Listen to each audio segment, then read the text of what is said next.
This caramel sauce is perfect for dipping apples or drizzling over apple cake.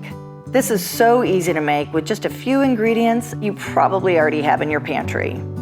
Hi guys, I'm Madeline here at Lakeside Table, and today we're making a simple little caramel sauce from my new cookbook, Lakeside Table Sauces. And you even got a picture of it on the back. Cool. Before we get started, go ahead and get your ingredients together. You can see it doesn't call for anything exotic, and for equipment, all you need is a pot with tall sides, measuring cups, and a whisk. We're gonna start by adding a little water to our pot. It's about 1/4 cup.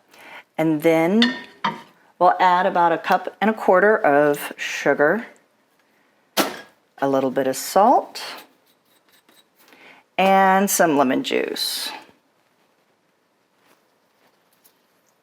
There we go. Okay, go ahead and turn your stove up to medium-high and make sure that you're using a pan with really tall sides, because when you pour the cream in, it will get really violent. It's going to bubble and splutter and you'll see, but it's pretty wild.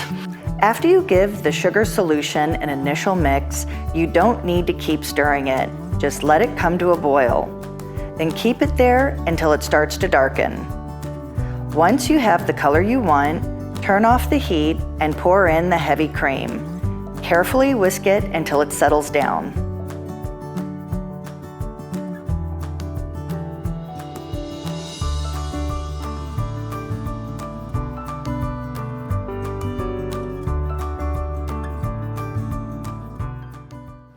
I told you it got violent.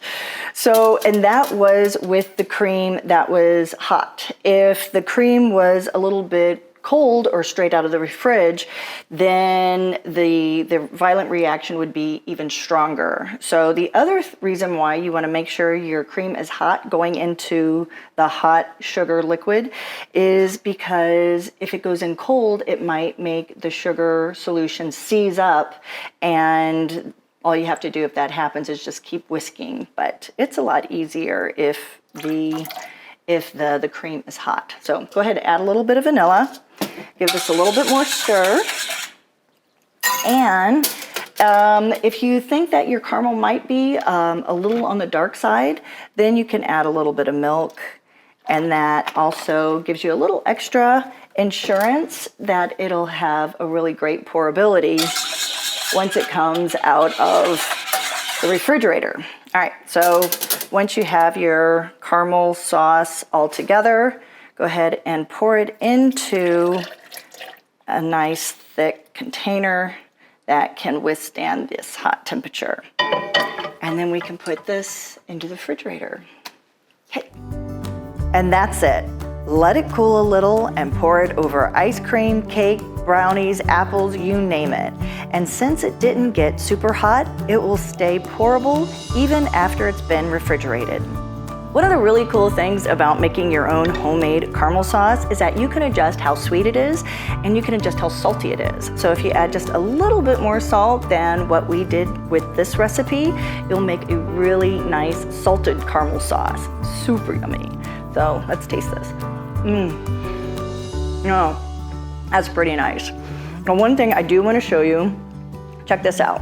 Okay, so this guy, using a fresh spoon here, this came straight out of the refrigerator.